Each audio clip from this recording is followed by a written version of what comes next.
Wow, there are an awful lot of us. All right. Hi, everyone. Hello to our attendees. Hello to all of our esteemed panelists.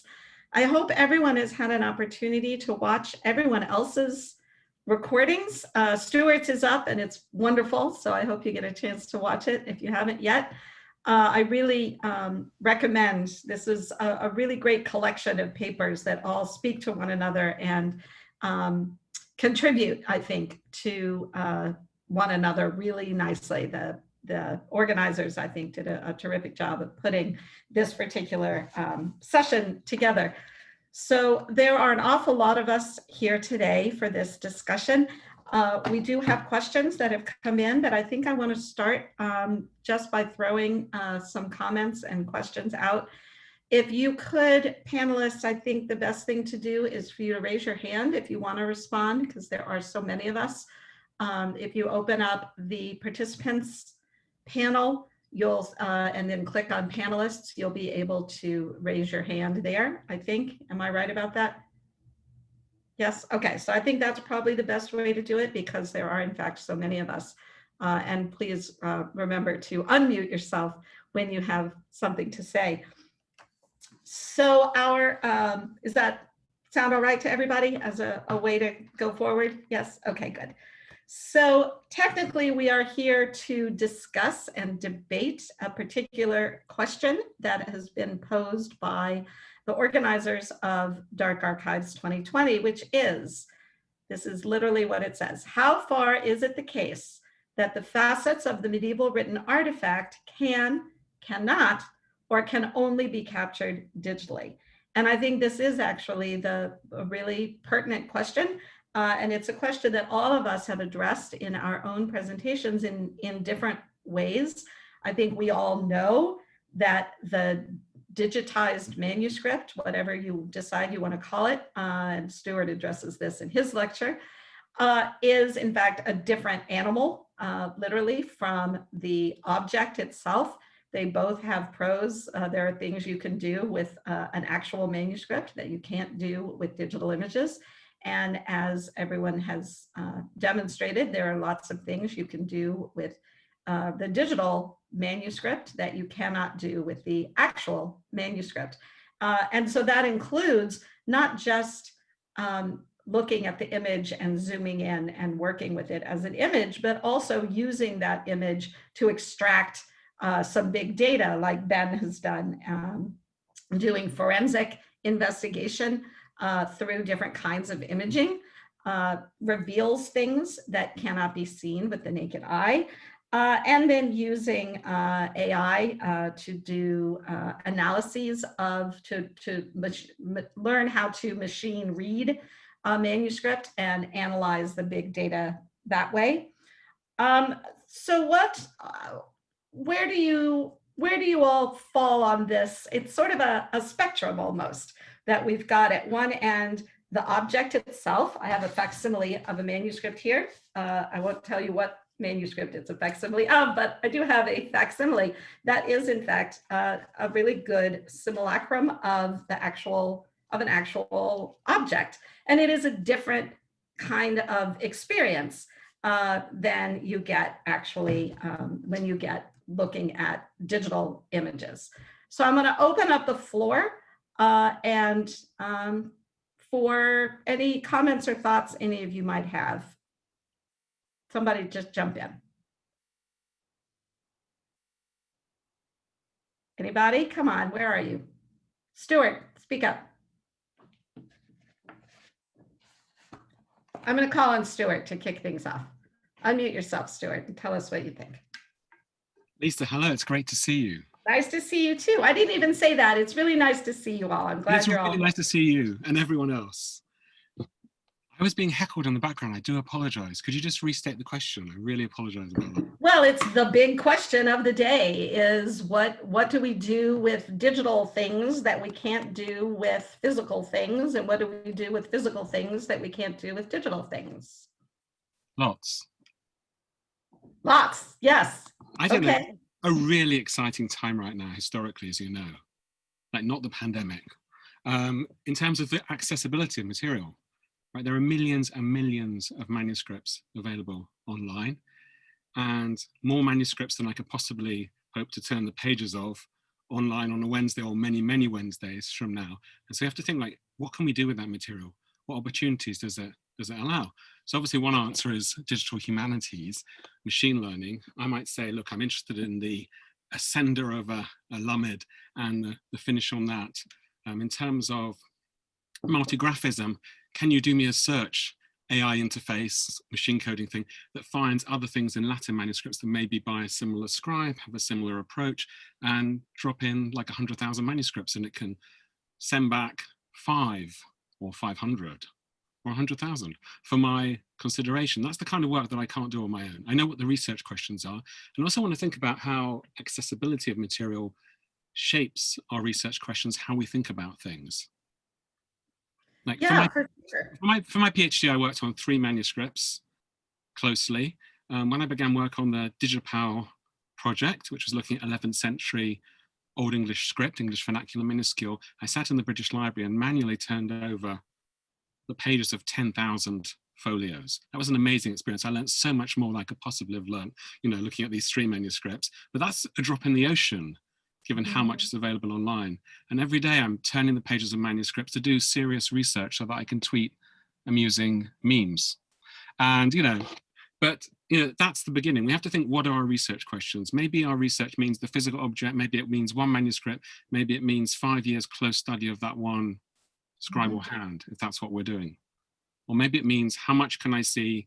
You know, both those things aren't mutually exclusive, right? Well, And right. And you know, as Elaine says in her keynote, which technically will be delivered tomorrow, but you may have time traveled and already seen it, she makes a really important point, which is that so much new material is being digitized and made accessible that it gives us an opportunity to revisit some of the kind of canonical ideas that what we thought we knew about paleography, what we thought we knew about this particular textual tradition. When suddenly you have 7 more witnesses that you can throw into the mix, it gives you an opportunity to revisit work that's already been done in ways that can be really productive and really exciting.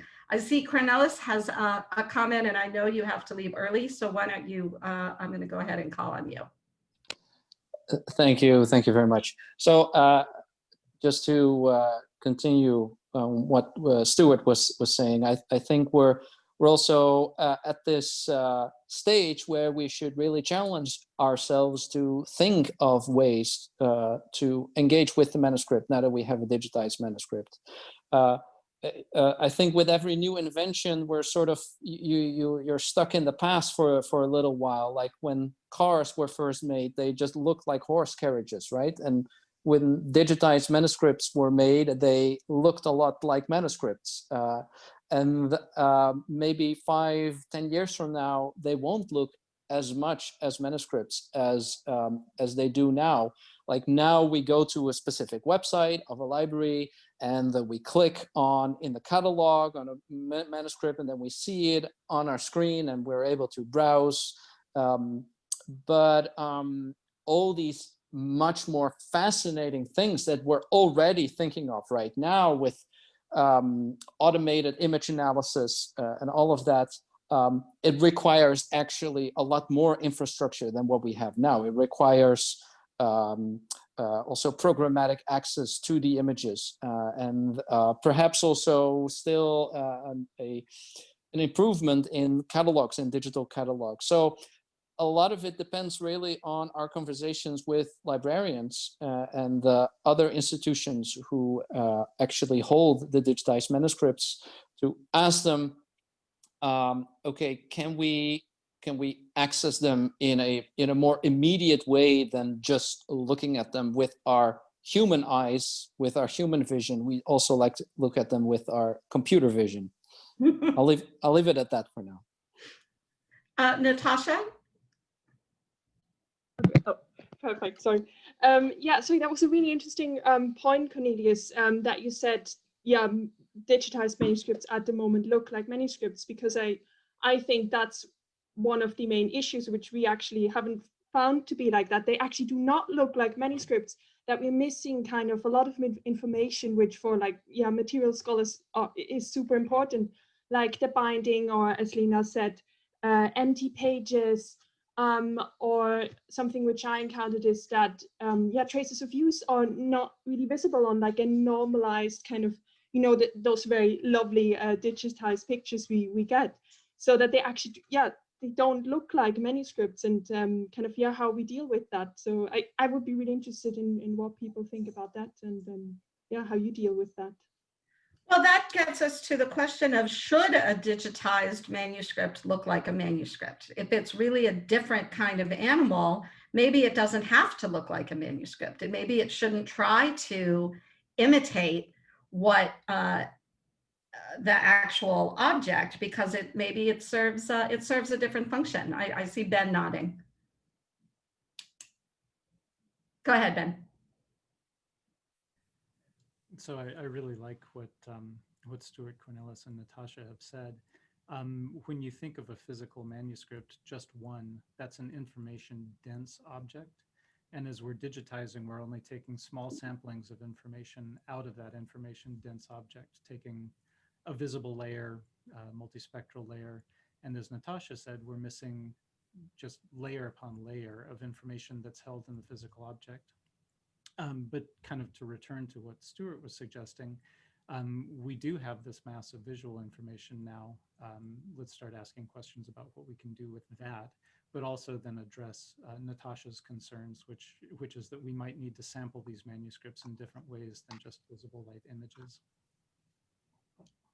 Well, I think that actually leads us, oh, sorry, I see Roger and Louise. Louise, I think your hand was up. Why don't you go ahead, and then we'll call on Roger. Okay, thank you. Yeah, just a short comment, because I think there's also a danger to the possibilities of digitization, because we can do so much, so we can gather so much information, and we have to be really sure to just gather the information we need. So what Stuart was saying, that we really need to think about, what is our question? What do we want to see with this digitized object? And if it's only about the content, we want to read the text, then the perfect ideal image we have in the normal or usual digitized object is enough, and then we don't really need to know or don't really need to see signs of use or other stuff. But then from there on, I think we can go further, and we can think, okay, what more information do we want to gather, and then go again back to the real life object and see what we can see there, and then use more digital possibilities, like different kinds of imaging, to just to gather more information. But yeah, as I said, it's just a lot of information we can get from digitization, and I think we have to be careful not to gather all without the right infrastructure. Well, that sort of ties into Vincent and Daniel's work of this incredible imaging that they're doing, that does get us into different ways of accessing the content, different ways of accessing the object. I don't know if either of you would like to comment on how your own work plays into Louisa's comment or response to. Vincent, do you want to start? Okay. So what you last mentioned is right. Yeah. So without the right infrastructure, it might become very difficult. But on the other side, I also think that we can, if we have the possibilities to extract more knowledge than maybe you have foreseen right now, or why not do it? Yeah, and then maybe the next generation or other people can use it. So this is maybe against this, but you are totally right that without the right infrastructure, that won't work. And this is a need which is which is open, I would say. Daniel? Yeah, I fully agree with this. And I think that this somehow connects to what you mentioned in the talk 1 hour ago, where collaboration comes into place, and let's say new machine learning methods that in other areas are also very prominent, like federated learning and things like that. Distributed learning, also data privacy issues and things like this, where we all really maybe not think that much of, but that will happen. And I see that in medical imaging and medical data, where you have personalized data of basically sick people. And I see this even in a more collaborative way, that learnings from other fields like medical could also help here, also on a regulatory and governance point of view. And of course, there needs to be acceptance to these new methods, because I mean, this is super new research. Somehow people have to really trust these, let's say, grayscale images that are popping out of a scanner. So I see in the chat, Catherine has said, strikes me that metadata is critical for research and that it's time and labor intensive, needs lots of cooperation, perhaps better to start with the purpose of digitization to build an appropriate infrastructure. And I think that's a really important point, that sometimes we start to think just because we can do something, we should do it. And often it's the case that just because we can, is that sufficient, right? Like 15 years ago, we were seeing a lot of turn the pages interfaces where you were trying to recreate a digital, the actual object in the digital space. But that's not really the point, right? I mean, I think we all recognize what the limits of the technology are and are trying now. We're moving into an era where we're understanding how to make use of these images and how to make use of the data in really interesting and exciting ways. And I wonder if I could ask Sarah to weigh in a little bit about the biocode ecology, which I found so fascinating because it takes us in a whole different direction in returning to the object in a molecular way, but also with this big data. So you're kind of hitting us at both ends of the quantum scale, as it were. It's like the grand unified theory of code ecology. Thank you.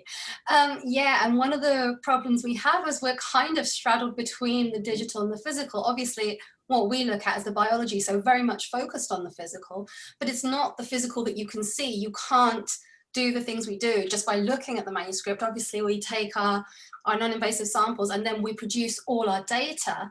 That data is digital data that then needs to be linked back to the objects. And one of the problems that we find, or we've found in the past with other people, is that often things have been carried out on manuscripts, so certain techniques or XRF, and they're lost kind of in the ether of that someone publishes it and that's fine, but they're not linked back to that object. So a lot of things or a lot of studies have gone on particular objects, but there's no sort of like unified area where you can find all this information. So for us, it's really important that we could actually like find the optimal way of supplying all this data that we have and we're happy to share, and link it back to that object so that anybody who then goes to look at that object, be it physically or digitally, can know that all this information is there and where it's come from and how it's been produced. So yeah, metadata for us is critical in both sense, but certainly the information that we can obtain,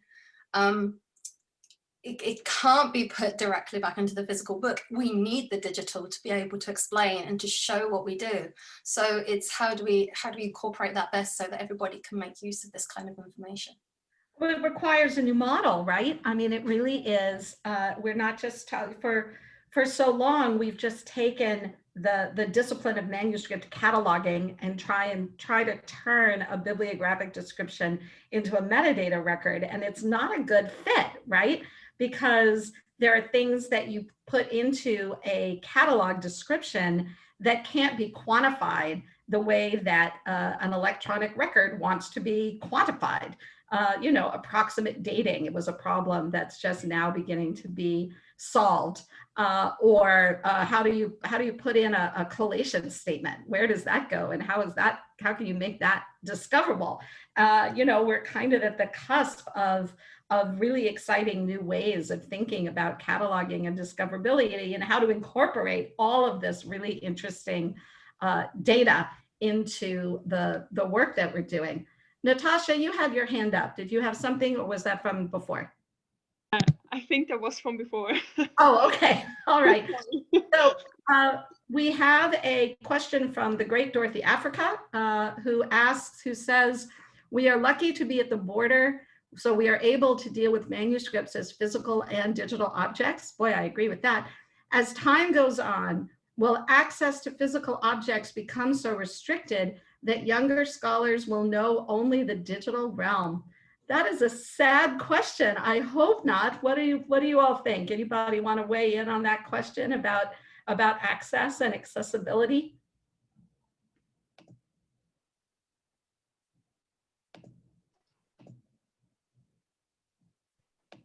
Maybe I can start with that. Go ahead. So my idea of this is basically what you have is a 3D version of a document. You have 3D information, and with new things like 3D printing, maybe at some point we can also print again out this information in a way such that we have really a good replica or something like that of the document. Okay, that can throw in other fake, yeah, like this. Now people can come and say what is fake, what is real, and things like that. But I think that if you think of exhibitions and things like that, that you can also make this available, yeah, for the eyes of others, in terms of you don't have to send a document for high insurance costs overseas or things like this. I don't know. Ben, what did you want to say?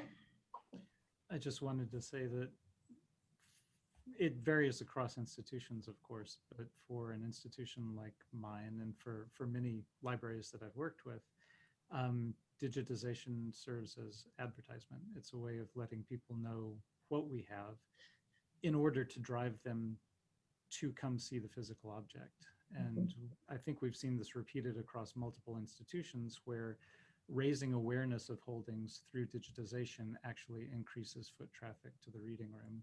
And that's what we all want. So hopefully we won't see that many restrictions coming around from digital availability, but that it will increase use of the physical object as well.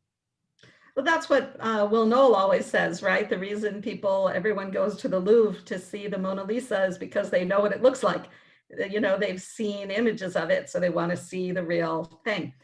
David?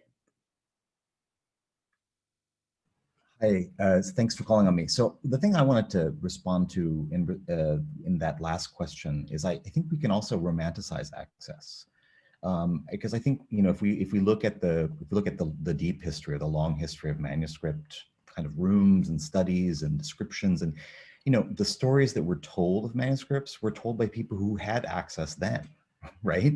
So accessibility in some ways meant a long time ago having the money to get on a plane and go and camp out in a European capital or a Middle Eastern capital or wherever for a very long time. And that really was not a very democratic access to objects. And so I think we need to, I mean, I understand the idea of access to physicality of a manuscript, but I think also access to the cultural record is worth throwing into that as part of what we're talking about in this conversation.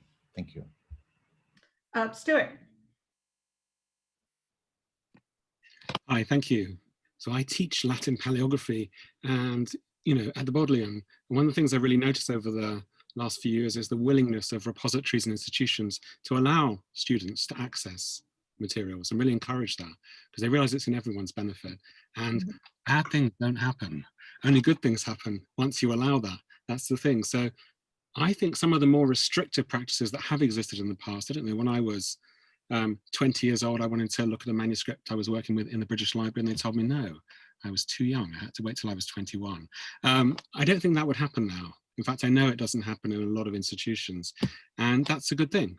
So I don't know what, I haven't got a sense of like this apocalyptic, you know, we're not going to access the manuscripts. There are some manuscripts which institutions can sometimes realize are more valuable than they realize. They'll be like, oh, it's just a charter, and then they realize like it's a 9th century charter, so they should make it a select manuscript and should be a bit more careful with that. But still, they don't prevent access, right? The worst they'll say is, have you looked at the digital surrogate? And when you say yes, and you say, I mean, what do you say to these institutions if they say you can't look at it? You just said the same thing. You say, I'm looking at different scribal inks and changes and corrections in the margin. Or I'm looking at scratch glosses. I'm looking for scratch glosses somewhere. They haven't been detected on the digital facsimile. They must be there somewhere. I just need to see there is an object. And they say, oh, sure, if you've really got a reason. Yeah, so I think it's going the other way. I think accessible. Don't give all our secrets away, Stuart. Librarians. There are more. That's just the surface of it. DM me privately, anyone who wants any more. Right, no, you're absolutely right. I think accessibility is going up. But there are, of course, manuscripts that are too fragile to be handled, in which case digitization is the saving grace, because it does allow you to still access the object. And as David pointed out, for the, you know, those of us on the wrong side of the Atlantic from the manuscripts we want to look at, digitization provides us a way of accessing them, even if we don't get to see them in person. But I agree that I think we're not at a point yet where institutions are shutting down access. I think institutions are providing more access than they used to. But of course, it's always up to the curator and the conservators to decide whether something shouldn't be handled or shouldn't be exposed to light, like the, you know, the Très Recherche de Berry, that manuscript doesn't see the light of day anymore. Because it's fragile, you know, and that you can't fault them for that, right? The job of the curator, Ben, you're a curator, you know, you're always trying to balance, right? Access versus preservation, and digitization can really help with that, I think. Any other? One thing, so like Go ahead. I've worked a lot on the Lindisfarne Gospels, and the British Library seem very reluctant to allow me to access the original, despite all my best tricks. I've got a few more to go. But on the other hand, I'm aware it's almost always in the Treasures Gallery, and I would rather it was there open for the general public and that I hardly ever or never got to see it, that it's not locked away in a cupboard somewhere. And I think that's almost always the case. The same with the Beowulf manuscript, you know, if we can call it that, which we shouldn't. You know, there's lots of examples like that where it's actually putting things on public display means that, you know, scholarly access is restricted, and that's in general a good thing. I love knowing that if I happen to be in London and I happen to stroll over to the Treasure Gallery at the British Library, I'm always going to see something really fantastic, whether Beowulf is on display or Lindisfarne or, you know, Sinaiticus or whatever it is. There's always going to be something really fantastic. I'm really grateful to the British Library for constantly having a really fantastic set of manuscripts on display for people to see. I think that's extremely important. So we have a, let's see, a comment here. There are so many comments here. Let's go to, who is this? I can't read what this says. Beth Fisher, who says, I'm curious about the ways that student engagement will be affected by not having access to physical manuscript. So many of our stories of becoming invested in the field come from a pivotal early experience in an archive. How do we give them that sense of a direct connection to another place, time? I think this is a really important question, and it you know, again, for those of us on the American side of the Atlantic, it's a real particular question, because we don't get an opportunity that often to engage with the medieval in a really direct way. And as Beth says, we all have this story of that moment when we first had that physical connection with an object that was so old, and I think maybe Sophie can speak to that a little bit, because her paper, she talks how important it is to not just digitize and look at the pretty pictures, but to actually engage with the entire object. I don't know if you want to respond to that, Sophie. Well, I mean, I'm not sure how you go about it, but I'm in a particular instance at the moment where I live 5 minutes away from the manuscript that I'm currently working on, but can't access it. So I'm trying to work with a digital version of it, and it's just so tedious that I've not been able to do the work that I want to with it, because I'm looking at sort of the damage in it and the how it's been taken apart and put back together, and you just can't get that on a photo. And so, I mean, I have no idea how you give somebody that sort of experience of touching a manuscript whilst it's online, because I mean, I have very little knowledge of the metadata of that side of digitized manuscripts, but I will always advocate for accessing a manuscript, however small it is, even if it is like a fragment, like you focus on. You know, it's something that physically was present those many hundreds of years ago, and I think that you can't replicate that. That's the challenge, right? So Ben, do you want to give us a curatorial point of view there? I'm sorry, Lisa, what am I responding to from? Just this question of access versus preservation, and how, as a curator, you balance providing access in all these different ways. Well, I mean, first off, it varies institution to institution. So different curatorial approaches, different geographical regions will have different feelings about this sort of thing. I'm at a university library. We want people touching objects. We want them in the reading room. We want them to bring classes in. In that respect, my curatorial duty is to keep the things in good enough shape to be used. But Stanford doesn't own the Beowulf manuscript, which we shouldn't call it the Beowulf manuscript, right, Stuart? Most of what we have are books of hours or 15th century Italian pieces that are wonderful, can tell us a lot, but we use them in teaching, and that's our mission. It may be very different at an archive or a national library where treasures are treasures to the institution. So in terms of balancing, I want to digitize material so that people can ask questions that might be answered from the digitized images. I want to expose our content to multispectral imaging, to XRF imaging, XRT imaging. I want to expose it to different kinds of analyses because our collections are here to be studied. That's our motivation at this institution. And it will vary depending on where you are. But I agree with Sophie, absolutely. It doesn't matter whether you're holding a little binding fragment or a bound manuscript. Having the object in your hands is our curatorial goal, I think. So Katrin in the chat asks, there are manuscripts that haven't been digitized because they're too fragile to handle and therefore aren't accessible at all. In some cases, just by old, poor quality microfilm. What can we do about them? She also asks, further to previous comment, digitization has also discouraged people from accessing manuscripts. Visitors to the Vatican Library, for example, seem to have dropped, according to a friend of mine who works there.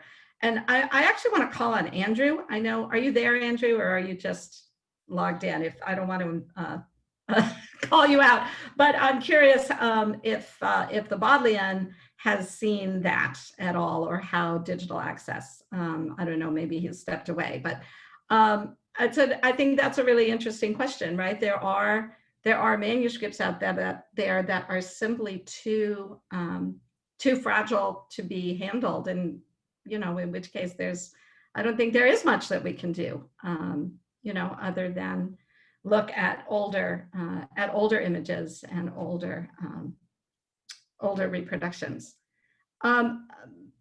someone, Mike Toth, commented that there were questions coming in on Twitter, although I'm not seeing them. I'm not sure where they would be. I've been looking at the hashtag Dark Archives. So if you do want to ask a question on Twitter, please use the hashtag so that we can find you. I'm trying to monitor the chat and the hashtag both at the same time. So I think, Stuart, yes, I see your hand up. Thanks. Just to respond to the question about that Sophie raised, what happens if scholars, young students can't access manuscripts because of COVID? You know, how do we train them? How do they pick up those skills? The idea of, you know, people saying, you know, we can all say this, can't we? You know, the first manuscripts I looked at was blah, blah manuscript, I don't know, the North French Miscellany, right? And I've never forgotten that moment. So what do we do when that's not possible? Well, obviously lots of us have been teaching in institutions for hundreds of years where students had very limited access or no access, either because of geographic locations or other concerns. I'm about to teach a bunch of master's students, which I'm very excited about, online. And how do I teach them the skills that they're gonna, you know, need to be able to go into an archive themselves when the archives open up? I mean, we can do that, right? And we have been doing that. It's much easier with a book in front of you, with a codex in front of you to say, you know, tell me what you can see. And I've been delighted by the discoveries some of my students have made. You know, that, you know, things that no one's noticed before, right? Because the manuscripts, digitized or not digitized, haven't even been looked at very often, right? Somewhere like the Bodleian has so many manuscripts, they're not always closely looked at. What can we do? We can teach them to look, I don't know. Here's Introduction to Manuscripts. This is good use of visual aids, isn't it? Clemens and Timothy Graham. So we can say to them, all right, what you need to do is look, like, what do you see? Describe to me what you see, right? If we've all got good vision, we can see stuff, right? And we have to have the confidence to say, what are we seeing? What are we seeing? So if we look at an image like this is going to be very clear to everybody. There we are. Caroline, minuscule fragment. Whoops, I don't want to do too much to this, right? And you can start to say, wait, there are fold lines, there are holes. What's going on there, right? I can say to them, make your own version of this at home. Discover what it is. Oh, look, it's a binding fragment. Why has it got that kind of thing? You know, what can you do? What can you do? And as soon as they go back into a repository, they can use those skills they've picked up, hopefully, to interpret the actual objects that they see in front of them, as opposed to a surrogate or a photograph. Yeah, so that gets us into this question of now here we are in a COVID world. Those of us who are teaching, most of us are teaching online, right? I know I am. I'm teaching an introduction to manuscript studies. I use that Clemens and Graham as my textbook, and we usually go to visit the Houghton Library at Harvard, or we go to visit the special collections at Wellesley to actually, you know, look at the manuscripts. We can't do that, and it totally has changed how I think about teaching. And how I have to think about teaching this material. We're doing virtual visits, and I'm really grateful for curators for facilitating that, where they'll be in the room with the manuscripts and turning the pages and at least giving the students a sense of the object, even though they can't themselves be in the room. But that really does change how we think about teaching. Oh, someone has asked, very curious about what that book was. It's the Clemens, Ray Clemens and Tim Graham's Introduction to Manuscript Studies. Is that the title? It is. I'll put it in the chat. Yeah, it's a terrific book. It's a great textbook for Introduction to Manuscript Studies. So I would, can I call Matthew Holford? Can I ask you to chime in on this question? I'm curious about at the Bodleian how digital access has affected or impacted in-person visits or vice versa. Hi, everyone. The short answer is that I don't think we know, because I don't think anyone's ever looked at that question and done a proper study of it. And it would be very interesting to do that. But I can see that in theory, it could just as well lead to more visits as to fewer, because it typically leads to manuscripts getting greater exposure. They're easier to find. I mean, it's easier to sort of browse through them and find things that you might not have noticed. And then if you do get interested in the texts, you may well need to go and look at the original and research things that you can't do just via a surrogate. So someone should do a study of that question, because it would be absolutely fascinating. But as far as I know, that hasn't been done. And the other comment I made in the chat is just that in an ideal world, and not always in reality it's true, but in an ideal world, digitization goes hand in hand with some new cataloging. So you can be identifying new texts, redating manuscripts, giving them a localization. All that then improves their discoverability and gives researchers a lot more to work with. Thank you, Matthew. And I think that because of the lockdown, I think we are going to see some interesting data. I collected some for my talk.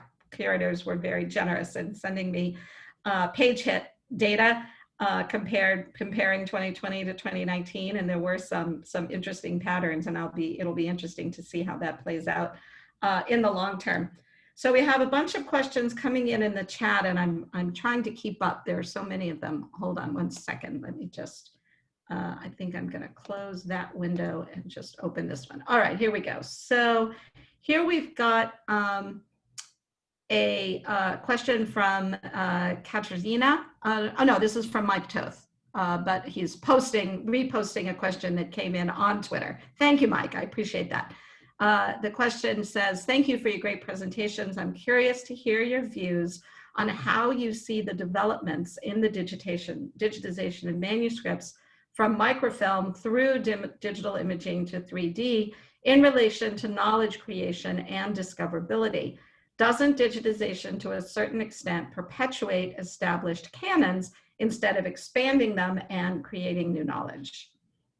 Anyone want to tackle that? I have some thoughts, but I'd rather hand it over to you all. Anybody? No? Nobody? All right. Well, my feelings on this are that it can actually only help us. As I've said before, the more things get digitized, the larger the corpus to look at. And I think it will, in fact, over the course of time, enable us to revisit work that past great scholars have done, not to disparage their work, but to build on it and to refine it. I think all of us want our own work to be used by other people and to be refined as more evidence comes to the fore. I think that can only be a good thing. We're all indebted to those who came before us, and hopefully those who come after us will take advantage of the work that we do to move their own scholarship along and to move all of scholarship along. I hope that's the goal, right? None of us can be the be all and end all. I mean, my feeling about manuscript cataloging is that there's never a definitive final catalog. There's always more work to be done. There's always revisions. There's always refinements that can be done. And the point of a good catalog is to enable someone else to find the object. That's the whole point of cataloging, is to enable discoverability, not necessarily to answer every question. I think we're all here because we want to enable discoverability. That's the whole point of putting manuscripts online, is to enable people to find them. So let's see, here's another question. Hold on, let me scroll down here. Let's see. Jenny points out that, Jenny Grimm points out, it's worth noting that you don't have to have access to special collections to teach book handling skills. She's done some successful book handling classes using whatever modern books happen to be lying around. The skills translate. That is certainly true, and that tells you something about the endurance of the format, right?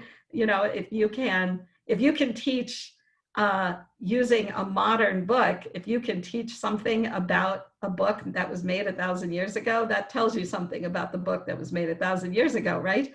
That the formatting and the content and the structure, those things have endured. And I think that's something we don't ever want to lose.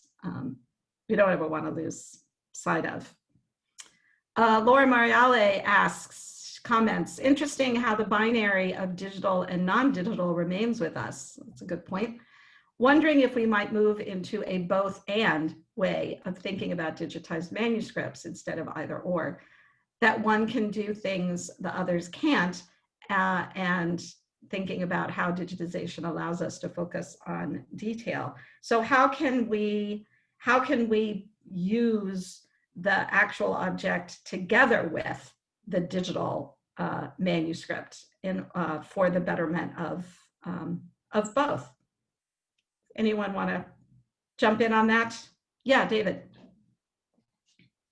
So I really like that idea of a both and. I think it's really very interesting. I think the paper that Estelle and I put together is a really good example of a fortuitous. I mean, we didn't really expect in the pandemic moment to be poring over the intricacies of something that nobody was really paying attention to, or very little of attention was paid to it. So that idea that you might, I mean, I also kind of want to respond a little bit to the last question bringing in about whether digitization actually recreates a canon. And I can understand that argument, but so I could make that argument about making editions of texts, or about syllabi, or I could make that about, courses, or I think there's a lot of things that we could say that reinforce the structures of knowledge and the base of knowledge that we've already had.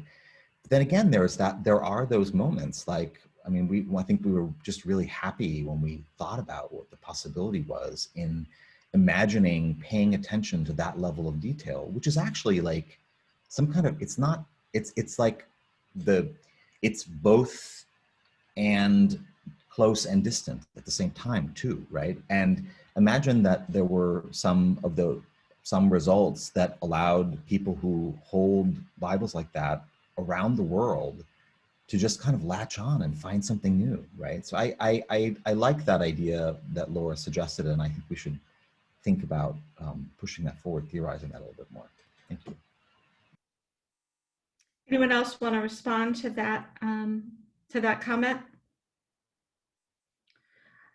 So we have a clarification going on in the chat that's really interesting. Katerina comments, thanks for your answer. I was just thinking, to a certain degree, we're photographing and 3D scanning the same manuscripts over and over again, while others remain uncatalogued or not digitized, which is a really interesting point. Some manuscripts are the new digitizations, as Stuart pointed out in his talk, can be really valuable.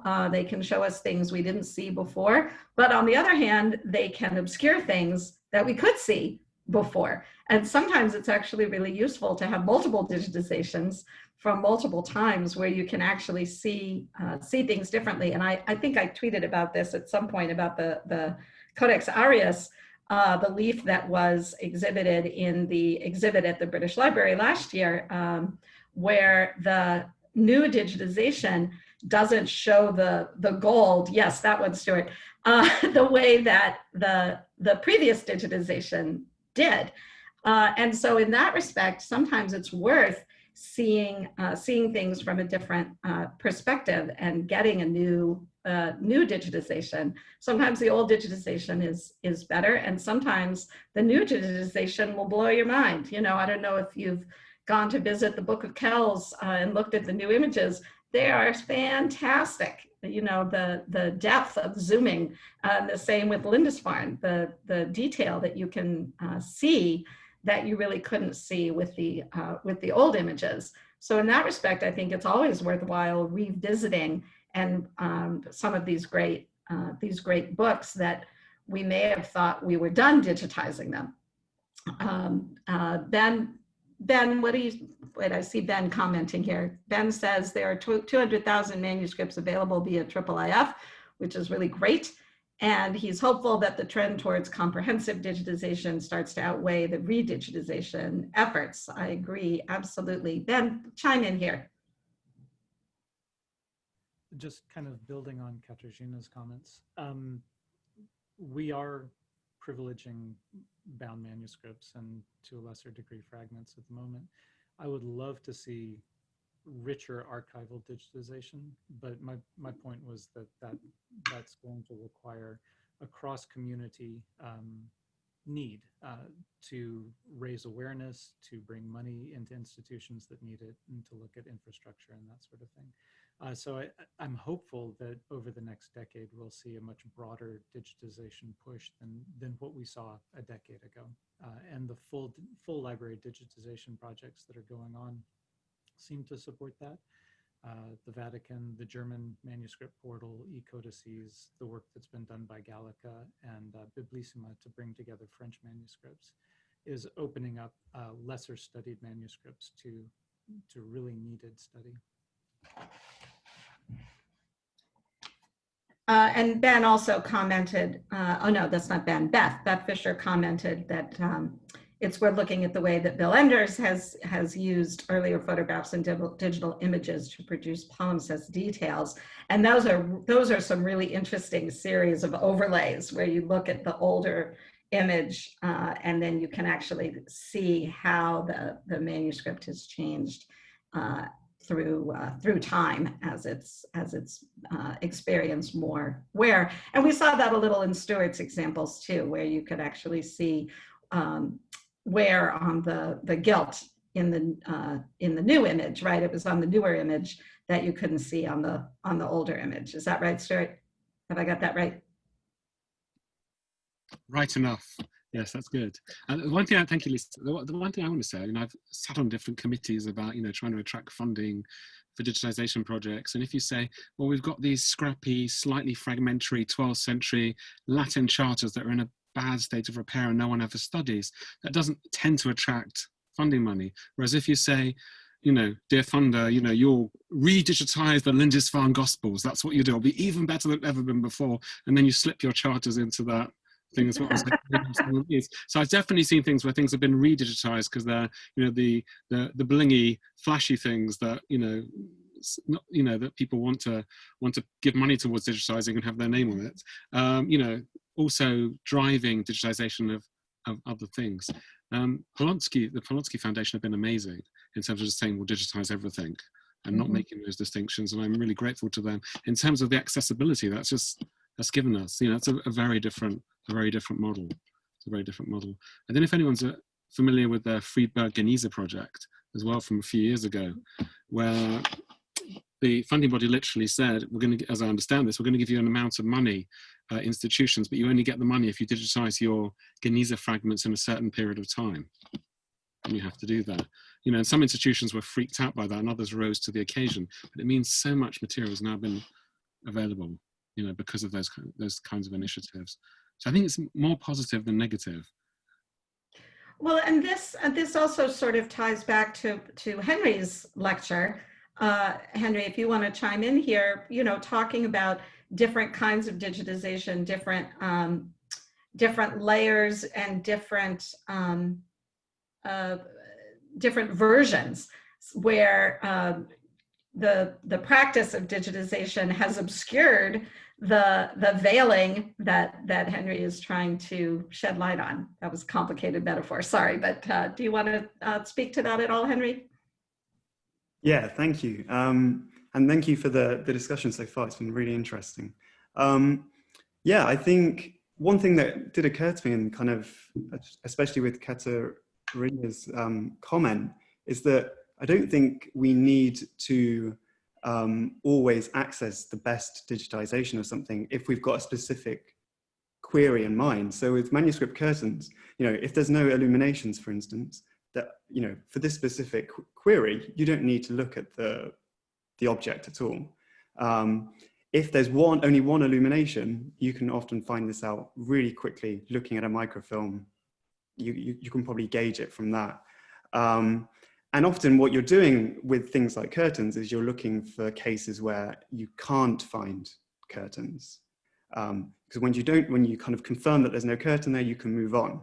And if you were doing this manually or with accessing a manuscript library, it would be an enormous amount of time and effort and labor to do something that you can do very, very quickly very comfortably online. You could check about 50, 60 manuscripts probably in an afternoon.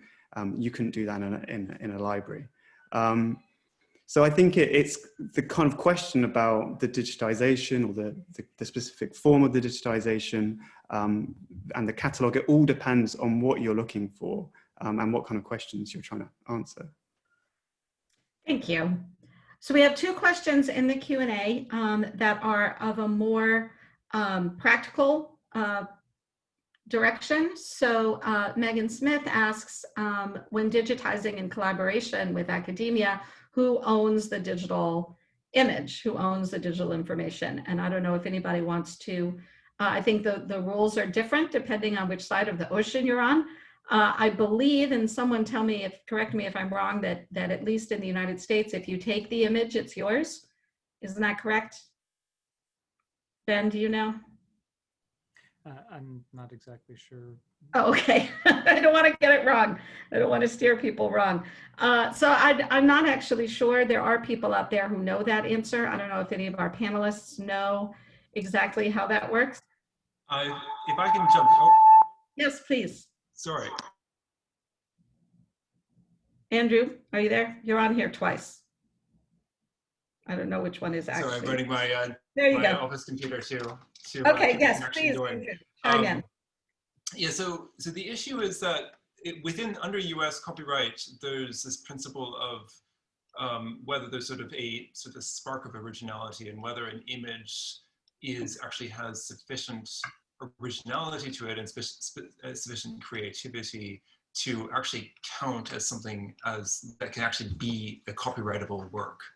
And so there's different attitudes to this, as you say, on either side of the Atlantic. And so it hasn't been exactly demonstrated within legal cases. There's a number of really good articles that I can point you towards, but the basic issue is that it's usually assumed there's a case between Corel Corporation and the Bridgman Stock Librarian, in which is more or less assumes it was demonstrated in that, I think that's in the late 1990s, and the courts decided in that case that probably that just a picture of a public domain work of art would not actually count as a copyrightable source.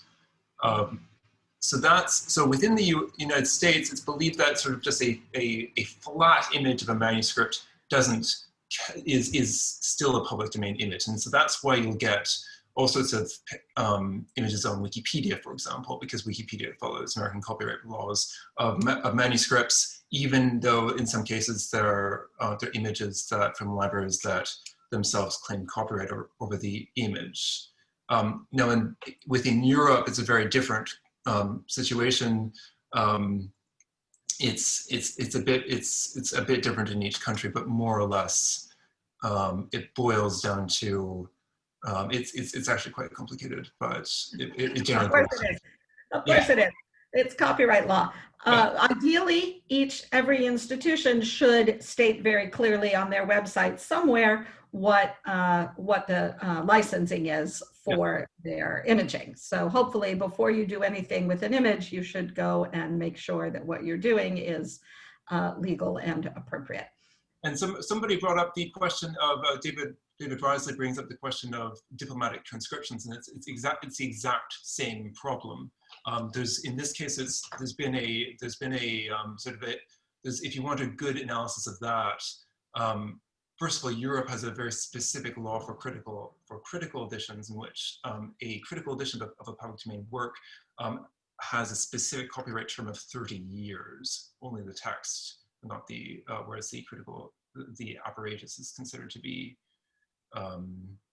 is considered to be a commentary that has its own copyright. However, it's otherwise, just a transcription it's generally thought that a transcription would actually, more or less count as sort of just an edition that isn't, as David suggests, not really a creative work. However, there's a very interesting case. The German Bible Society has argued that its editions of the Bible are, because they're critical texts, they've argued that they're actually creative works. And there's some very interesting legal articles on that. So again, you can basically argue it either way. Thank you. Thank you, Andrew. That's really helpful. I want to go to the Q&A. We have a really interesting question from Suzette van Haren, who says, I'm thinking about the value and status of the digital manuscript facsimile, whatever we decide we want to call it, especially now in times when physical books are often not available, especially during the lockdown when none of us can actually go to the library. Is the digital object itself worthy of study as an object in its own right? Is this important for practicing any kind of digital codicology? This may also include bringing to the forefront the labor that goes into digitization. This is such an interesting question. I'm gonna just call on someone to weigh in here. Stuart, do you want to get this started? I think it's such an interesting question. The digital object as an object in and of itself with a separate existence from the physical object. So definitely, but let's just focus on the, the obligation really to pay attention to and give tribute to the imaging scientists and the curators who do those digitizing things. And it's not this thing where, someone random points a camera. The British Library often will argue that which is the institution I know best in terms of copyright law, and will say, well, okay, it's a 1,000-year-old manuscript, but the intellectual property for the photograph that's taken belongs to the British Library. The side that I want to say that goes with that is, okay, I'll pay for your images, but only if you tell me the type of camera you used and all the metadata that was used. How did you light it? What conditions were it in? Because they're the kind of things I want to know. In terms of paying attention to curators and their input and imaging scientists, we really, really need to do that more often. And that should be recorded, and that should be part of the metadata. Mm-hmm.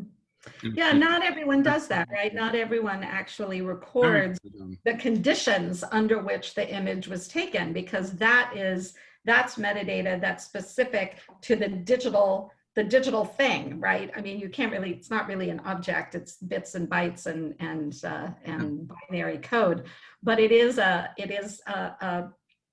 thing, right? It is a thing that has an existence, that it's out there in space somewhere in the cloud. And it has its own life. It has its own lifespan and its own life cycle that is in some ways separate from the object that it purports to reproduce. Does that make sense? Absolutely makes sense. Yeah. Yeah, I'm going to let someone else say something, otherwise I'll say a lot. Yeah, all right. So someone else want to chime in? How about David? Do you have thoughts about this question? Well, I mean, I think our paper was all about digital codicology, right? It was about, imagining. Also, I mean, I would also say it's not just about a digital approach to the object, but the way that the objects that we have interact with methods that are evolving, right? I mean, I think that, for example, the paper that we wrote, or the presentation that we gave, could not really have been done, or it doesn't really make sense at this point of time thinking about a general model of abbreviations across all manuscripts, right? Like, we're not there, right? The models for that don't really exist. We have to start in these kind of micro readings, right? So, but I think that that community the user community that we're working with, particularly on that project, is thinking a lot about what is the optimal intellectual process for advancing that kind of technology, given the kinds of things we have, right? And so I think there's so I would say that, of course, the digital is in it of itself an object of reflection, and we need a larger community of people who are digital medievalists, who are willing to bring their knowledge of complex objects, right, to discussions of technology. And I think this question of multiple versions comes into play here, right? Because that's an example where the digital images really have a life of their own, separate from the object, is the way that we encounter them online. And not just actually, and not just the image itself, but the way that it's the way the image is presented and the viewer, the way that you encounter the image. So if you are only, if you're looking at an older viewer that has one of these old kind of turning the pages illusionistic, those feel very almost, I don't want to say fraudulent, but they're kind of trying to take the digital images and turn them into something they aren't, right? And turn them into a surrogate, a stand-in for the object itself. And the truth is that the digital images are a different kind of an animal. They represent the object, but in a way that has its own data and its own existence. Natasha, you're nodding. Do you want to chime in? Sorry, I think I would just reiterating what you've made so very clear right now. Yeah, it's a different animal. So it's a different medium which works according to different rules and regulations. And I mean, we've seen it with Elizabeth Eisenstein and kind of when printing came into and filled a different niche. So the digitized object is filling a different niche, a different need as well. Sorry, just to kind of emphasize that. Yeah, go ahead, David. I just wanted to, picking up on your talk, Lisa, about IIIF, the interesting thing for me is, will IIIF change the way that we want to read manuscripts? Right? I mean, the kinds of affordances that we have there, where we want to have things next to each other. We want to be able to, it's like the children who go up to regular TVs and are trying to zoom in with their fingers, right? Devices and platforms, they create new modes of interaction with objects. And I'm really curious. I mean, to know, like, another version of the question about the accessibility of manuscripts is, how much will actually be allowed of that increased access of manuscripts, in the future? Will we be able to, like, peer into them? Will we be able to take will we have fancy cameras in 5 years that allow us to take amazing quality pictures, when we're there? And will people allow that kind of thing? So it's a rapidly changing landscape. I think that's right, and I think we can't hope to always be keeping up. I think we're all constantly, whatever our particular field is, right? We're all constantly, there's so much always to learn, and there's so much more to engage with. Natasha, did you have your hand up, or is that from before? No, okay, go ahead. Stuart, I see your hand. Unmute yourself, we can't hear you. Stuart, you have to unmute. We can't hear you. Yeah, so that's the main point I wanted to make. And as a follow-up to that crucial point I just made when I was muted, can I do another book advert? This is just come out. Oh, it's so good. Hello. So good. I have it behind me on my shelf. Fantastic. So if we want to think about, the ethics of digitization, Mike Toth has got an article in here, I just noticed. In the thing. Yeah, we're going to go to him in a minute because he has an interesting question. Anyway, so I would recommend this. I think it's on 40% discount from Arc Humanities Press as well. So maybe if you find the discount code, if you can still get it through your library, if we're ever going to be in a library ever again. Anyway, so yeah, I would recommend this. There's a lot this book has to say. David's point about kids going up to TVs and trying to do that to them. I mean, when my child was 4, he'd go up to books and go like this and say, "It's not working. The book's not working." So now he's 5, he's grown out of that, he understands. When he goes like this to a book and it doesn't, expand the image, he says, "Oh, Daddy, I think the Wi-Fi's down on this book." So he's learned. So I actually want to go back to the chat, because Mike Toth has actually made a really interesting point. He says, a challenge we face amidst changes in technology is, what is good enough? As Will Knoll once noted, we want the worst image that meets the user needs. In other words, be efficient with your imaging to give the scholar what they need, but research needs do vary, which is correct. But do we need 1,000 DPI? Do we? Maybe we want it, but do we need it? Not necessarily. And we do have to balance what we're greedy little medievalists. That's my that summarizes what we're talking about here, right? We want everything, and we want it high resolution, and we want it now. And there's a difference between what we want and what we can realistically expect.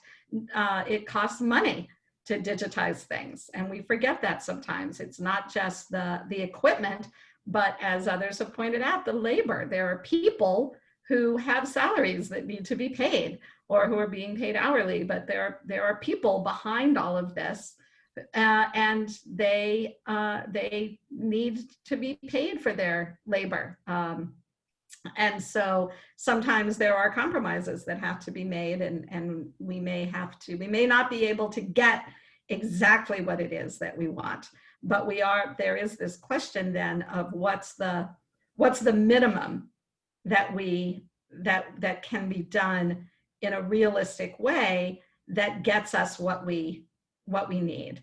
And it may not, the image that we can realistically get may not be the one that satisfies everyone, right? There's always going to be someone who says, oh, but I need much higher resolution, because otherwise I'm not going to be able to see what happens on the ascender of the Lamed, right? I'm not going to be able to see that if I don't have a higher resolution that's high enough so that I can actually see the ductus properly. But Stuart, too bad, you're not going to get what you want, because the money isn't there. We need more money to support the higher resolution imaging that you need to do your paleographical analysis. It's not always going to happen, but we want to find a happy medium. If someone digitizes that manuscript in not the resolution that I want, I can at least see that it exists and know about it. I might not know about it. Yes, that's right. I not know about it. So you do that, and then I say, okay, I need a different type of resolution of imagery, and then I either go and consult the original, or I, will request an image. So that's great. That's absolutely progress. I would not be disappointed by that at all. Apart from when I'm clicking zoom and stretching the screen and going, why is it going horrible and pixelated? No, but the fact that it exists as a digital image allows me to know of its existence, or have some opinion about something I've read about in a textual description but never seen myself. Yes, that's exactly right.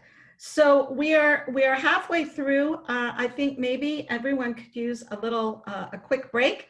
Why don't we take 5 minutes for everyone to go refill their coffee or refill their wine or whatever it is, and we will reconvene in 5 minutes and keep going with the conversation. All right, everyone? I'm going to turn my video off, but we'll be back in 5. Don't go anywhere, people. We've got plenty more to discuss.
All right, we'll reconvene in a minute as soon as everyone is back.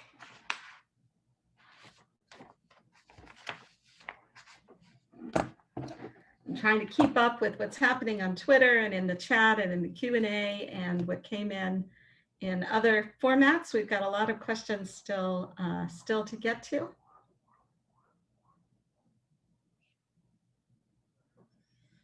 Everyone's kind of making their way back.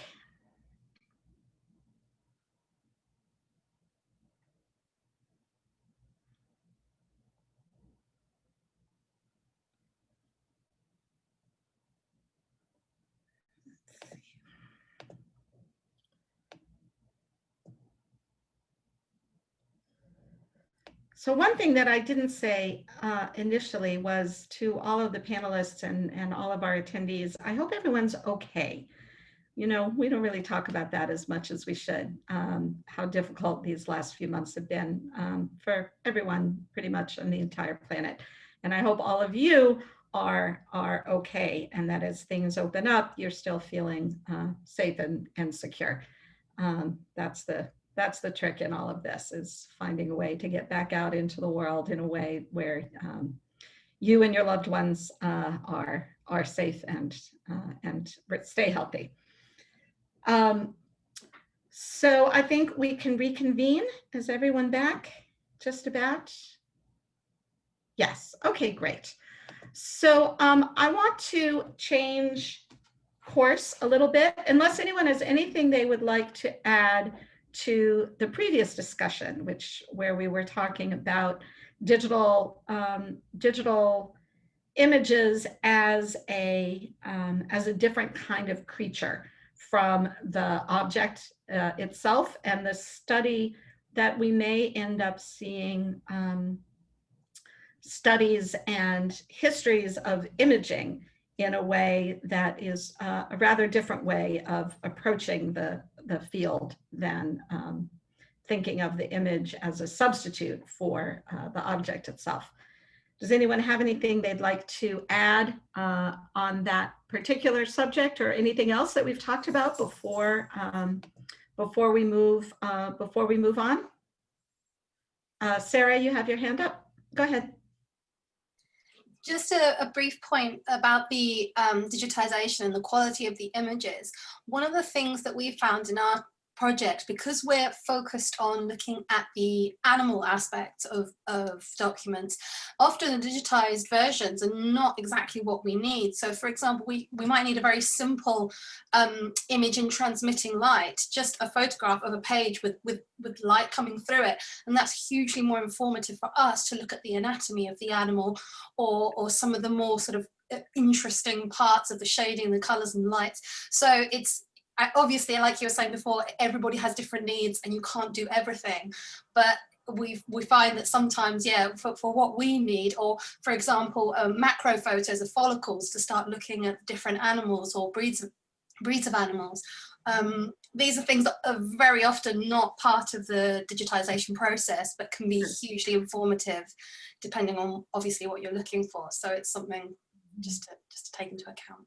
Absolutely, and that's the case with other types of imaging as well, right? Multispectral imaging, different spectroscopies, X-ray fluorescence, all of these, even raking light that Stuart was talking about in his quest for dry glosses.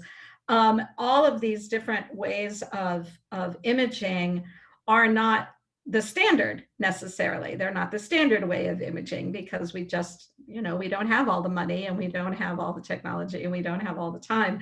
We wish that we could do that all the time without having to request it specially. Lena, did you have something you wanted to add? Yeah, thank you.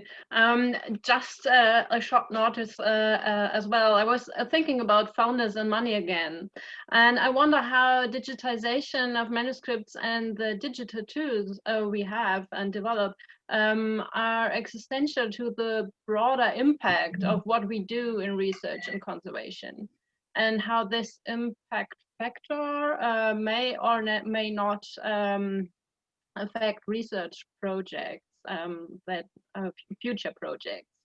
So I really don't know, but I think there may be something like raised expectations of projects, and well, I think it would be great, but maybe there's a negative aspect on this. If we think of projects that don't offer something digital in the end. So that just a thought of me. Thank you. Thank you. Let's see. So Astrid makes a really interesting and important point, I think, in the chat. She says, I think it's important not to lump digitization and digitizers and the team that does image display viewer functionality together. That's absolutely a really important point. The person who is taking the images is very different from the team that is putting them into the viewer, which is different from the team that's crafting the metadata, right? I mean, we have all these different people, which is different from the person who is responsible for the actual object, the curator. So we have all these different people who are involved in this process and that are coming at it with sometimes different goals. They're not always compatible with one another. They are, in fact, a team, and it's really important. I think she's absolutely right. It's really important to remember that when you as a scholar are frustrated because you can't get the image you want and it's not being served the way you want and it doesn't have the metadata that you want, you just have to always remember that these are human beings who are doing the best that they can with the resources and the technology available to them. Let's see what else we've got. We've got a lot going on in the chat here. Steve Dempsey on Twitter says, making conferences like this more widely available and more open must surely increase interest in their subject matter and invite interdisciplinary and new vistas. I think that's certainly true. I hope that this conference and this conversation will inspire people to go out and start scouring the internet for medieval manuscripts that interest you. That's the goal, right? Is to get the material out there and to make it discoverable so that people can actually find it. Let's see. Here we have something here on Twitter. Someone says, who said this? Hold on, let me see who actually said this. This is Mike Toth. The key is to build on prior imaging and use new technologies to fill research gaps. Looking at the Archimedes palimpsest, that's a great example of a manuscript that's been imaged many times in different ways that reveal different things. The early 20th century photos are the only extant copies of some of the leaves that have then been supplemented with multispectral imaging, which is really important, right? That the new imaging can sometimes fill in the gaps of what we can't see otherwise. Let's see. Natasha, what are you referring to? You said check out the Polanski blogging challenge. What were you responding to? Sorry, I should post a link. So there's this great blogging challenge going on by the Polanski Foundation. I think Stuart has related to the collection already, the amazing digitization work they do. And I think some of us, in the panel have put forward some blogs as well. Maybe, I don't know, maybe Andrew could post a link to the blogs if you have one ready handy. That would be amazing. Yeah, so this is a collection of draft blog posts that everyone who has registered for Dark Archives should go and read, and then there's it's a People's Choice Award so then you can go and you can vote for your favorite blog, and there are several of us here today who have written pieces for that. They're all really terrific, inspired by manuscripts that have been digitized for the Polanski German website. Let's see, hold on, I saw, oh, Louise, you have your hand up. Sorry. Thank you. I just wanted to comment on the Twitter entry you just read, because I think this is a really important point that we somehow have to find the balance between the images that are possible to make in a large extent, so as many images as possible, so that we can see as much as possible, but then still have to go for specific research questions back to the original and make our own images. And then just to make a link to an earlier question, back to the question if it's necessary to teach digital codicology, that I think is really important, just so that everyone knows which opportunities we have, so which methods are there, and that we have to know the tools, that everyone have to know to know the tools that are available. And also, of course, you can't probably just go to some library and say, hey, I want this image, please do that, and they're going to make it for you the next day.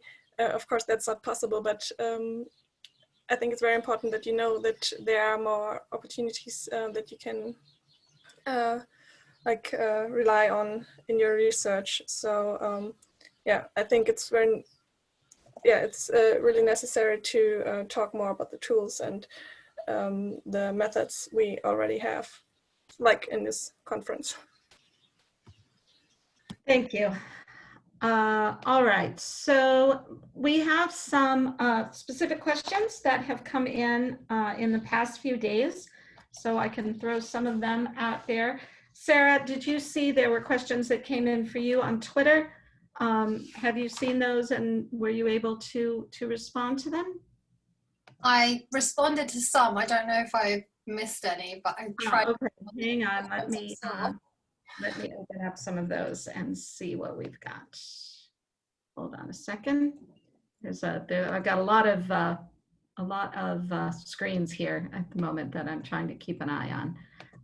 1 second. Let's see. Let's open that. Come on. Hold on. You know, I can't seem to open this. I have the links to the tweets, but I can't seem to open them. 1 second. Let me try it this way. Sorry, everybody. Hang on 1 second.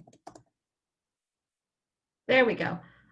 So here is a question for you, Sarah, that it looks like you may have answered, but maybe you could answer it for us here today as well. Pilar Rivets asks, I really enjoyed your presentation. I have a question on the data sample used in the table you show at 10 minutes, 7 seconds, the text versus manuscripts table. 44 texts witnessed in one manuscript as an example. Is that correct? I think that tweet wasn't meant for me. So she responded to an answer I think that I might have given, or a question, but we don't have that table, or that's not from my talk. I tried to understand, but I was like, I think you might have been asking the other person who'd asked me a question, and I got sort of crossed somewhere in between. Oh, okay. I'm sorry. All right. Let's see. Here's some more. So here's a question. Oh, this was the conversation, I think, between you and Mike Kestemont. So Mike says, how easy, that is expensive, is it for your team to process one page? He'd love to see whether this would be applicable to a number of clusters of medieval manuscripts from Brussels that were produced in a similar place and time. Is this something that is within the financial reach of most institutions, or is it quite expensive? I would say it depends on the institution and how much money they have. It's possible, but it is expensive. So if obviously, it was when we start doing our general species ID, we do it with protein identification. This is a lot cheaper and a lot quicker. So and we also in our project offer that for free to all institutions anyway. But that will only give you the species of animal and the quality of the parchment. If you really want to start looking into where the sort of the tighter geographic distribution is, or even if they're from the same herds, things like that, then you do have to go to genetic analysis, and this can soon add a lot of money to the analysis. It's very much dependent on the sample. So you're only going to be as good as your sample is. And we don't really know that beforehand until we do a test to see how much DNA we can actually extract. And there are issues to do with repetitive regions, etc. So it's very dependent on the manuscript, and you can't really foresee which ones are going to work or not. But potentially, yes, you can sort of geolocalize and get a sort of a relationship idea between these pages, but you are talking probably into the thousands of dollars. So possibly beyond reach at the moment for many institutions. Yeah, I mean, as with everything, as technology gets better, you can batch sort of sequence a lot better. If we get a better extraction technique, all of these things will eventually pull prices down. But at the moment, it's still relatively expensive, so it can only be done on very specific case studies. And presumably, as the database grows and the amount of data that you have to work with grows, you will be able to, researchers would be able to submit an unknown sample and compare it against the data, and the data would say, oh, well, this is from a cow that lived in Yorkshire, right? Or this is from a cow that lived on a mountain, grazed on the north side of a mountain outside of Rome. That's what we all want, right? That's the dream. That is the dream. That's right. The four-dimensional plot, the map through time. Exactly. What we all want is be able to localize the herd. Exactly. Theoretically, yes, possible, but we're still quite a long way from that. This is kind of a problem we have. So we rely a lot on modern genetic data, obviously, to get our sort of breed diversity. But obviously modern breeds, even what's considered rare breeds, which are more traditional breeds, are still very different to the animals that we would have had in the Middle Ages. They're not genetically the same. So we're kind of working the wrong way. We're trying to sort of plot our medieval samples onto these modern cattle breeds. So though it can give you a kind of idea, it's not exact. Obviously, what you would like to have is very well provenanced historical data. So medieval cow. If we could get a page that we know is definitely from a cow from Scotland from 1240, then that could act as our sort of reference. But it's a two-way street, because obviously that's what people want from us. They want us to give the provenance from our genetic data. So we're kind of only as good as each other. So for the genetics data, we always do try and work with things that are very well provenanced, because it strikes me that it's the same kind of methodology that was used in the origins of the discipline of paleography, where you started out with known samples. We know this manuscript was written at this place at this time. And so you still have these collections of dated and datable manuscripts that are the controls against which we compare unknown samples, right? I mean, that's how that methodology works. And you're talking about exactly the same principle that we need, because of course, like I said, modern breeds are not genetically identical to what we find in medieval samples. So we need those, well-documented samples to act as our reference. Exactly. And then of course that doesn't address the question of how far could parchment move before it was written on? How long could parchment sit around before it was written on?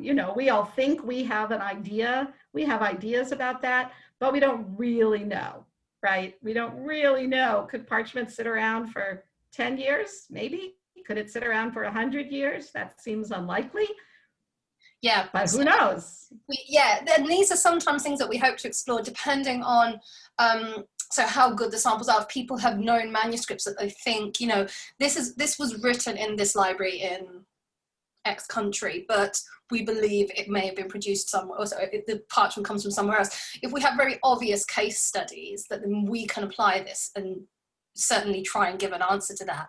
But at the moment, they have to be sort of quite distinctive. So you probably at this stage couldn't tell a southern, like south of England calf to northern France calf may not be at this point discernible. So that they would just come more sort of a more generic genetic northern cow.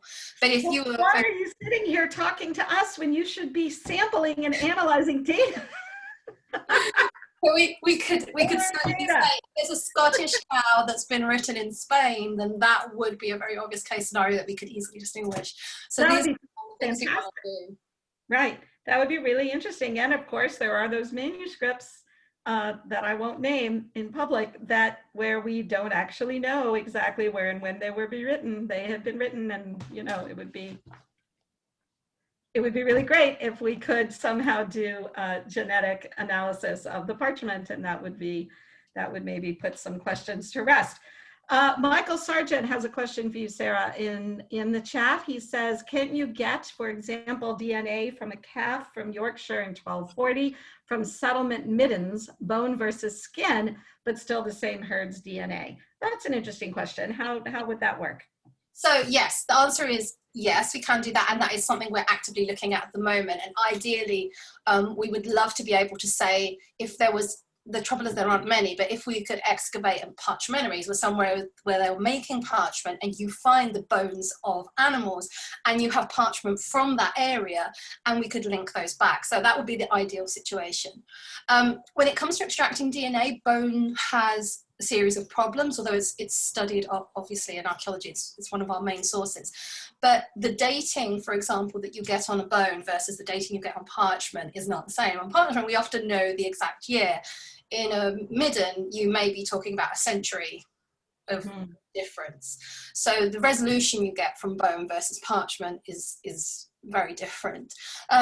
Also, bone can vary a lot. So there are particular types of bone which are very good at preserving the DNA, and other bits that aren't. So a leg bone or, you know, a rib are not great, and you're not going to get a lot of DNA, and it's going to be quite contaminated. Whereas the ideal one is if you have a skull, the petrosal bone is a very good store. So you're very dependent on the kind of bones you find for the quality of the DNA that you're going to pull out. But yes, certainly that is something that we're actively doing, is trying to source bone and parchment from a similar location to match them up. Thank you. Thank you so much, Sarah. The scientific dimension of this I find, you know, so fascinating and so rich and with potential, so much potential. You know, there's so much really interesting work being done in the field of forensic climatology, forensic anthropology, to reveal things about the Middle Ages that we thought we knew, that we now are learning really new and really exciting things. And this is another example of that. I think these kind of forensic techniques are really going to explode in the next few years and have really exciting results. I'm going to move now to another Twitter question. This was for Ben this was from Mr. Risley. He says, question for Ben on the connecting of information to objects. Supervised models of ML for computer vision rely on human information. What is ML? What does that stand for? David, what was that? Machine I don't learning. know. Oh, machine learning. Thank you. Sorry, I should have known that. Supervised models of machine learning for computer vision rely on human information. Would you consider annotation sets or the human micro decisions of models used for digital objects as hidden within? So that's a really interesting question about human bias in the programming, right? How do you factor that in? Do you just accept that that's there and own it, or do you somehow try to get past that? So I answered David on Twitter, but I'll kind of reiterate here and expand a little bit. There's a vast literature on bias in machine learning. And so I think he's absolutely right to call out that bias as something that we have to be aware of and that we have to be very upfront about when we start using data that has been returned from machine learning projects. That can be done in a number of different ways. for instance, making the underlying training sets available and iterable, because what we want to do is improve over time. So can you make the training set available and expandable? Share your models. This is something that we regularly hear criticism about, because the models that are being used are, in some cases, proprietary. So to the extent possible, can we use open models as we build out machine learning data sets or machine learning result sets? And then being very open to critique. So we want to make this an iterative process. We want to improve, and we want it to be completely open. So to the extent that we can strive to do that, we absolutely should. It raises some interesting questions, though, about curating those data sets when you incorporate them back into some sort of presentation layer. So how do we make all of that potential bias absolutely clear to a user who may not be necessarily aware of everything that's gone on behind the scenes? And I think we have to get better and better at that. I'm not sure that I've seen a successful presentation of a data set like that within a larger repository setting yet. So I think there's a lot to learn and a lot of opportunities to try to get better at it. And so that's it. Thank you, Ben. All right, I have another question for you, Ben. This was answered on Twitter, but I'm going to ask you here anyway. This is from Mike Kestamont, who says, compliments you on your great talk and says you do always seem to be a couple of years ahead of the rest of us. I think that's absolutely true. Ben is a visionary and an early adopter. He says, have you published the results of the machine learning experiment on the initials? He'd love to hear more about the training data collection. I'm very lucky to be in a position to follow a lot of very smart people as they make these sorts of approaches, and Mike is one of those. So a big shout out to Mike. I've learned an awful lot from him. The Machine Learning Computer Vision Lab, ETS in Montreal, headed by Mohamed Cherrier, has published on the feature extraction work that they did for this project. Elaine Traharn did a white paper on the project. I believe that is linked from the project website. And we published all of the dataset results as IIIF regions of interest. You can find links to all of those through the GC data bot on Twitter, also linked through my handle on Twitter, BLA222. So we're trying to make as much available as possible. Professor Traharn and I are working on a paper where we start to digest a little bit of what we got back. This project was done about 5 years ago. A lot has happened in the last 5 years. So figuring out what we got 5 years ago, how it might be used, how it is being used, and what could happen next with collaborators in a project like this is where we're headed next with that. Thank you very much. I have a Twitter question here from Megan S. For Daniel and Vincent, asking what is the media density / attenuation threshold for legible results with your technique? And also, was the book that you did your test on a modern book or a historic item? I don't know if either one of you or both of you would like to answer that. It's rather a technical question. So unfortunately, Daniel already left, so he could answer that better. Okay.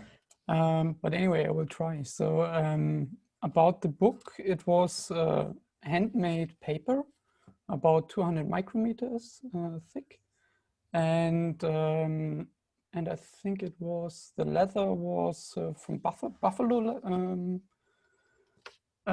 But I'm not sure. So if that's not, of course, not a historical one. So it does not, it has no degradation or anything, artifacts and so on. So in that sense, it's more modern, I would say, than historical. And what was the second question? I think I have it also somehow.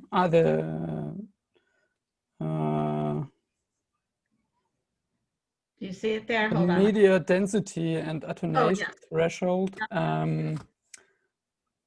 Well, that is that really depends on the material, I think. Yeah. So Daniel answered that here quite nicely, I hope.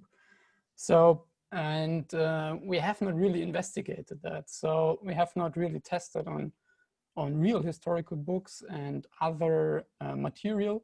And this is basically part of the new project we are currently following. So where we tried different modalities on these, on different, really try to recreate historical looking manuscripts. So, and afterwards, we are trying different modalities, so terahertz, X-ray CT, and phase contrast, and see if that,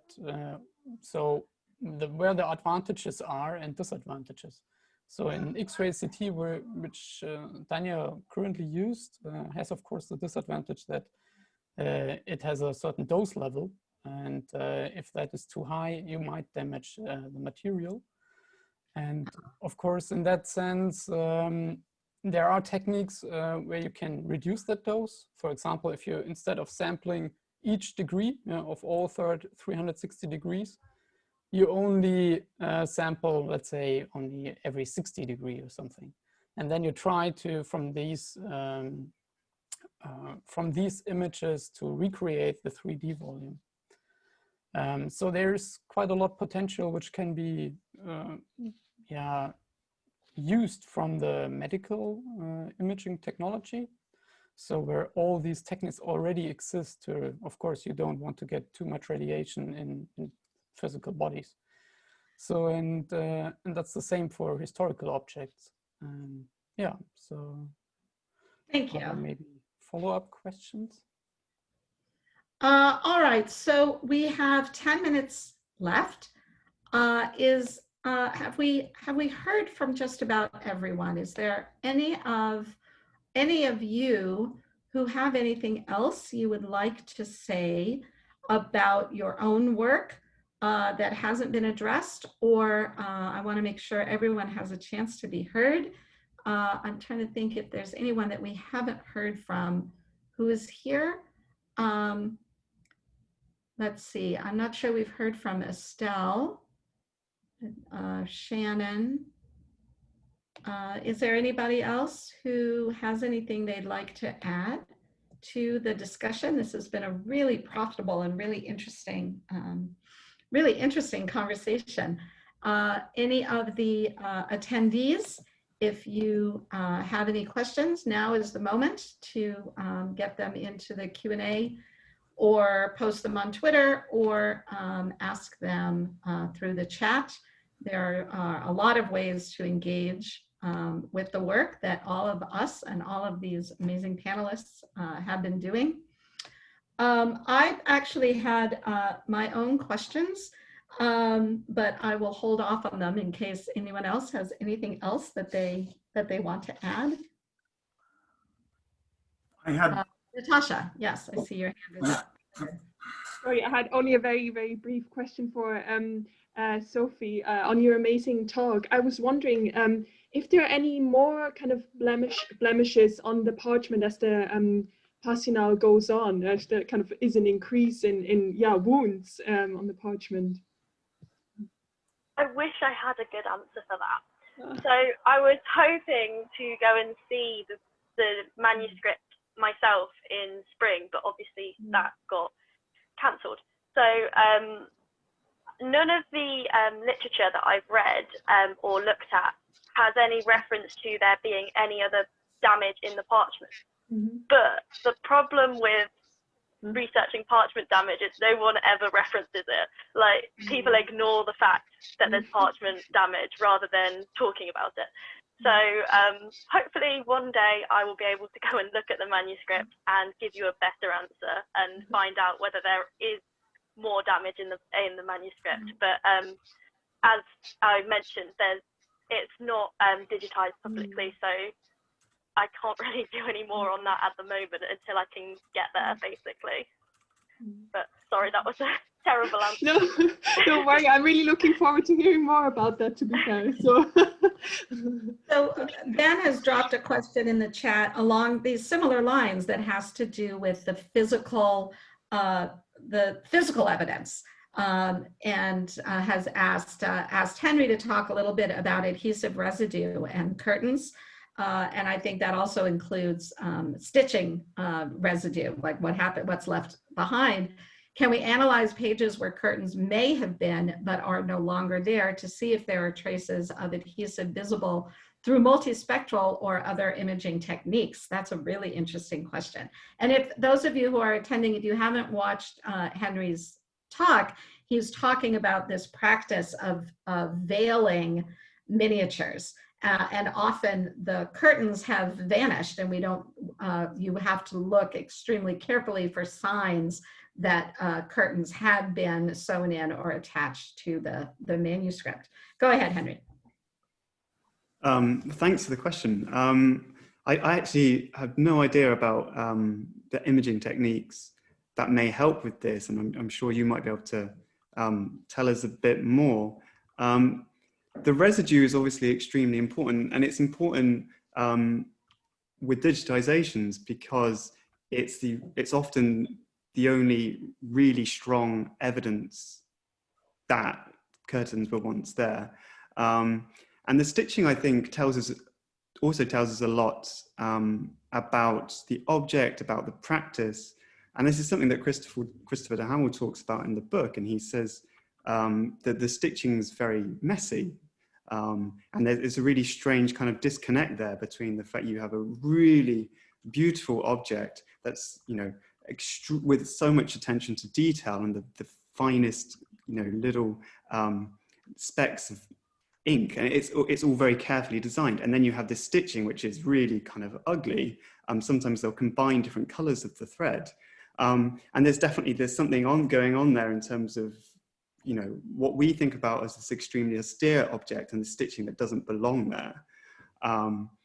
So I don't know. Could you say something about the techniques that might help finding that out? Either on the panel, or I think Mike Toth is in the audience who could speak more to some of that. Maybe Sarah or others who have done scientific imaging or analysis could weigh in. And I'm also wondering, Henry, if you've seen enough of these that you can tell from the sewing patterns if it's a medieval original or a modern veil that had been added that's now gone. Because it strikes me that sometimes if you can tell from the cloth itself if it's medieval or early modern, but I wonder if you can tell also from the signs that are left behind. I mean, I don't think I've collected enough images in order to answer those kind of questions, and then also questions of localization and chronology. I mean, it's quite difficult. I'd be really interested in finding out more about that. But sometimes you obviously do notice there's different levels of effort gone into matching the thread with the curtain and then with the illumination. And then even within a manuscript, you sometimes get the impression that there's two different sets of stitches at work, partly because they vary the thread, or they vary the placement of the curtain. And there's also nothing to say that this isn't, several layers of work from successive owners.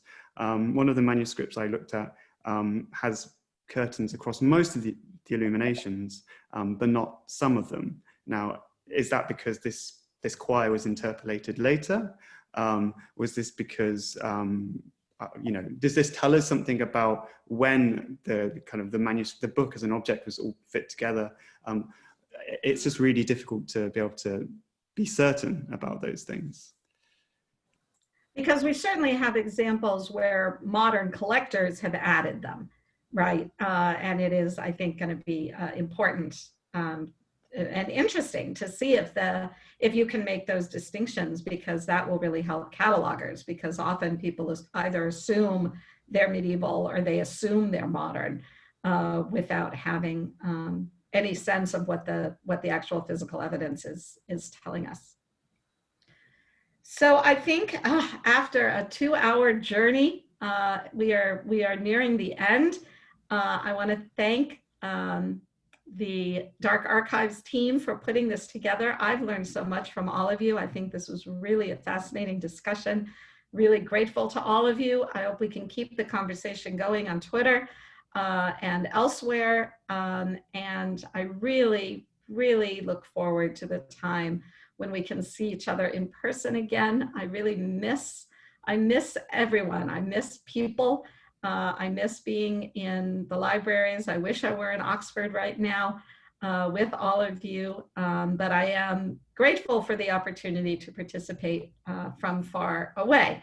But I wish you all well, and I wish you good health, and I look forward to seeing you all in person again soon. And thank you to all the attendees for sticking with us for so long. Thank you.